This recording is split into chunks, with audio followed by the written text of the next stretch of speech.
Hello everyone, I am Santosh Kumar. Hello everyone, my name is Dr. Vyas. I am a senior consultant physician and specialist in cardiology and diabetology. So Santosh, what is today's question we are discussing? Yes, doctor. So we wanted to know, is type 2 diabetes is reversible? Yeah, this is a very interesting and good question. Type 2 diabetes is a metabolic disease. It is not reversible per se, but it is remissible. By remission, what we mean is that the patient may not be required to take medicines lifelong. There is a paradigm shift in the way we treat diabetes. Okay.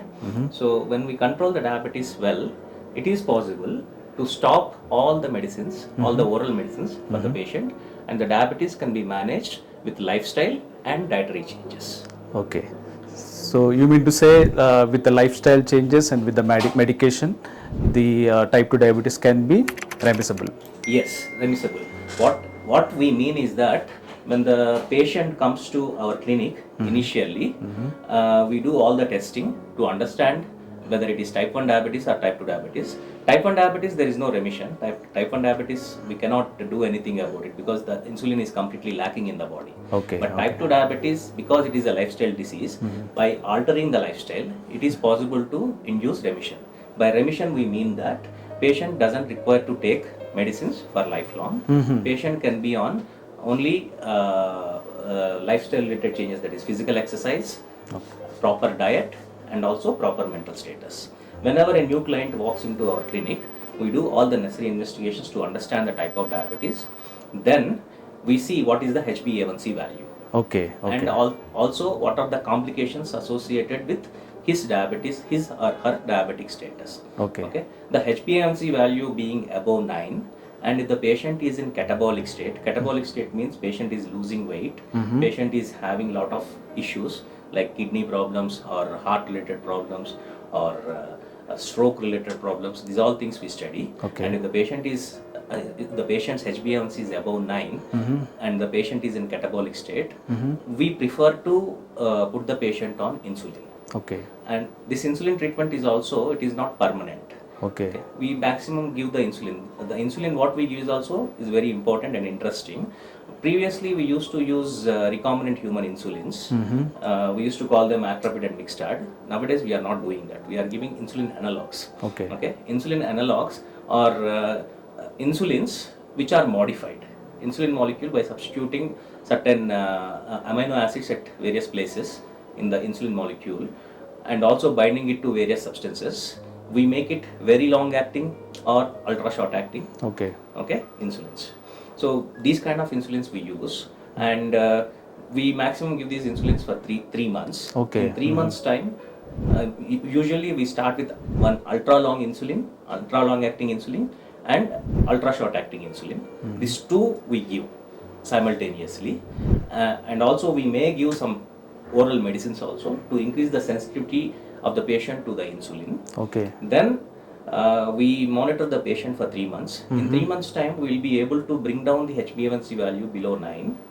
Okay. Once the value is below 9 and patient is out of catabolic state, that's when we start the patient on various oral medicines. Okay. These oral medicines also we continue for 3 months.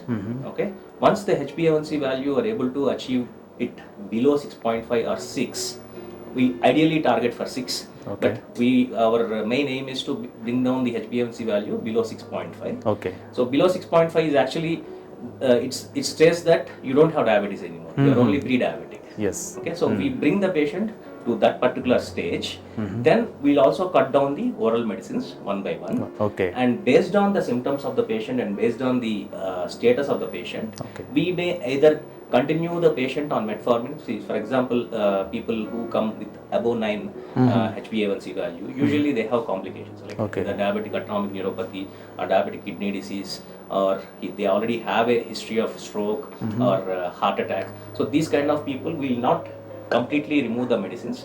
We'll try to keep them on at least on metformin or SGLT2 inhibitors. And for people who don't have these complications, So we remove all the medicines. In the meantime, in this 6 months process, we also train the patient how to take care of himself, like what are the kinds of physical activity that he has to do to control the sugars. Yes. We also teach them diet, okay, so that the sugar is always under control. And when we are absolutely sure that patient is going to maintain these things for a long time, one more important thing which no other clinic does, which our clinic does, is we also assess the mental status of the patient. Okay. We try to see if the patient has got any kind of depression or anxiety neurosis. These kind of things also we evaluate. Okay. Because the mental health is also very important for the adequate control of sugar. Okay. Okay. So we also assess the mental condition of the patient. In this 6 months process, we also train them to cope up with mental stresses. We teach them defense mechanisms that can be the advanced defense mechanisms, so that the patient can undertake the stress effectively and manage himself or herself on a daily basis. And after 6 months to 9 months of this trial and error, trying various medicines, insulins, all these kind of things, and once the HbA1c value becomes below 6.5 or 6, depending upon the patient, we stop the medicines. Okay. One more important thing that I should add is that in many diabetic type 2 diabetes patients, weight is the most important thing. We try to reduce at least 20% of their body weight. That is not for everybody, but for those patients who are obese or overweight. Okay. Up to 20% of the body weight reduction also we do in this process. For that we use various kinds of medicines. And for people who are morbidly obese, for those people we ask them to undergo metabolic surgery, thereby achieving the weight. For example, morbidly obese people are like above 130, 140. Okay. Guys. Okay. Usually we aim to bring their weight to down below 100 first. Okay. Okay.